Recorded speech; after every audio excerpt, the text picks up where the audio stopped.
આમોદ તાલુકાના કોબલા ગામમાં એક અત્યંત ચિંતાજનક અને અજીબોગરીબ ઘટના સામે આવી છે, જ્યાં હડકવાગ્રસ્ત ભેંસનું મૃત્યુ થતાં તેના દૂધનું સેવન કરનાર સ્થાનિક ગ્રાહકોમાં ગભરાટ ફેલાયો હતો.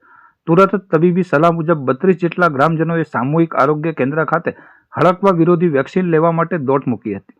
પ્રાપ્ત માહિતી અનુસાર કોબલા ગામે રહેતા જયેન્દ્રસિંહ પ્રવીણસિંહ રાજની એક ભેંસને ભૂતકાળમાં કોઈ હડકવાગ્રસ્ત કૂતરાએ કરડ્યું હતું, જેની જાણ તે સમયે પરિવારને નહોતી. લાંબા સમયગાળા બાદ અચાનક ભેંસમાં હડકવાના લક્ષણો દેખાતા ભેંસ માલિક સહિત સમગ્ર ગામમાં ચિંતા પ્રસરી ગઈ હતી. પરિવાર અને ગામ લોકોની ચિંતા ત્યારે વધી હતી જ્યારે ભેંસને લક્ષણો જણાતા પહેલા જ જે તે વેતરમાં આવી હતી અને તેણે એક બચ્ચાને જન્મ આપ્યો હતો. આ સમય દરમિયાન ભેંસનું દૂધ સ્થાનિક ગ્રાહકોને વેચવામાં આવ્યું હતું. એટલું જ નહીં, પણ ગામ લોકો અને અન્ય લોકોએ પણ આ દૂધમાંથી બનાવેલી બરીનું પણ સેવન કર્યું હતું. લક્ષણો દેખાયાના 3 દિવસ બાદ ભેંસનું મૃત્યુ થયું હતું.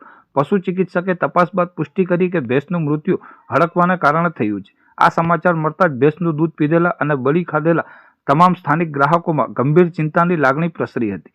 ભેંસના માલિક જયેન્દ્રસિંહ રાજને ગંભીરતા સમજાતા તેમણે તાત્કાલિક તેમના પરિવાર સાથે આમોદ સામૂહિક આરોગ્ય કેન્દ્ર ખાતે પહોંચીને હડકવા વિરોધી વેક્સિન મુકાવી હતી. ત્યારબાદ તેમણે તેમના દૂધના તમામ ગ્રાહકો અને બરી ખાધેલ લોકોને આ ભયજનક કિસ્સાની જાણ કરી હતી. ગ્રાહકોએ આ માહિતી મળતા જ ગભરાટમાં તબીબી સલાહ લેવા માટે આરોગ્ય કેન્દ્ર તરફ દોટ લગાવી હતી. સામૂહિક આરોગ્ય કેન્દ્રના તબીબ ડોક્ટર માનસીએ આ બાબતે પુષ્ટિ કરતા જણાવ્યું હતું કે કોબલા ગામના જે લોકોએ આ ભેંસનું દૂધ પીધું હતું તેમને સાવચેતીના ભાગરૂપે વેક્સિન આપવામાં આવી છે.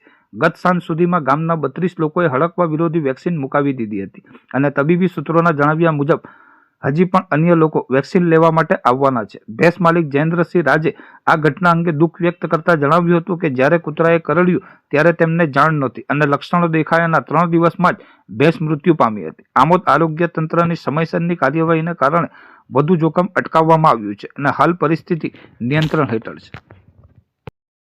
શું નામ? રાજ જયેન્દ્રસિંહ પ્રવીણસિંહ. કયું ગામ? કોબલા. હા, શું થયું હતું?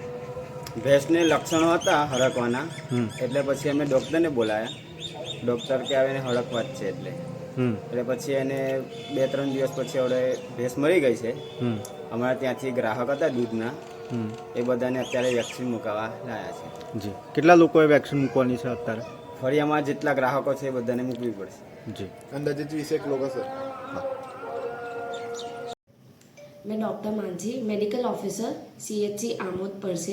आज हमारे यहाँ एक बहुत ही ज़्यादा अजीब केस सामने आया।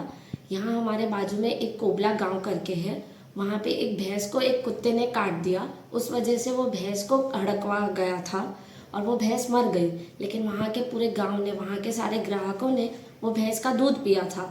तो आज हमारे यहाँ पे वो सारे ग्राहकों को हमने हमारी तरफ से प्रोफाइलैक्सिस वैक्सीन बूस्टर दिया है फॉर ARV।